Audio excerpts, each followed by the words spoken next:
Le bon leader, par sa seule présence, influence positivement les gens qu'il dirige. En fait, le bon leader est capable d'amener son équipe à des nouveaux sommets. Le bon leader est capable d'amener son équipe dans une direction. En fait, le bon leader est capable d'amener une équipe à se dépasser. Dans les faits, un bon leader regarde à gauche, les gens regardent à gauche. Il regarde à droite, les gens regardent à droite. Et cela se fait sans effort. Il n'a pas besoin d'utiliser la menace, il n'a pas besoin de colère. Et cela, en passant, c'est peu importe les profils qu'ils dirigent. Les mauvais leaders pensent qu'ils doivent avoir du bon personnel pour réussir à gagner et amener une équipe quelque part. Les bons leaders vont prendre le personnel qu'ils ont et vont les amener à se dépasser. Alors, bien entendu, pour avoir une telle influence sur son équipe, ça demande quand même certaines caractéristiques et certaines qualités. Il faut comprendre que ces caractéristiques et qualités se développent, s'apprennent. Et l'une de ces qualités est le savoir communiquer. Un bon leader, il sait communiquer. Un bon leader communique avec son personnel.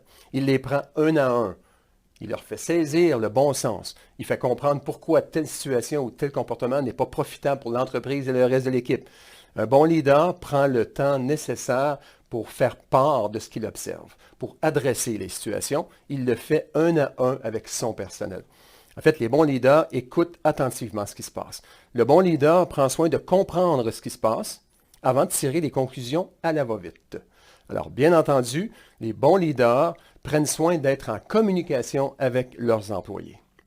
Maintenant, sans une bonne organisation, où le leader est occupé à tout faire, il fait un peu de tout, il répare les choses, il corrige des situations, il ramasse en fait des situations d'urgence sans cesse, il est ce qu'on appelle dans les feux et joue aux pompiers. Vous avez là un leader qui ne prendra pas ou qui n'aura pas ou qui ne prendra pas le temps nécessaire d'être en communication avec son personnel.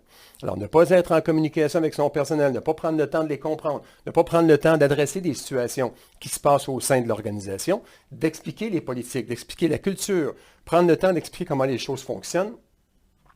Cela a un coût énorme pour les organisations. Ce n'est pas nécessairement écrit dans les bilans financiers. Manque de communication, 150 000 $ par année, mais le coût est évident, le coût est énorme et malheureusement, les entreprises en souffrent énormément. Alors, il faut bien comprendre que sans une bonne structure de chapeau, faire en sorte que les leaders soient en communication avec leurs employés, c'est à peu près impossible à faire, alors qu'avec une bonne structure de chapeau, cela devient possible et beaucoup plus facile à réaliser.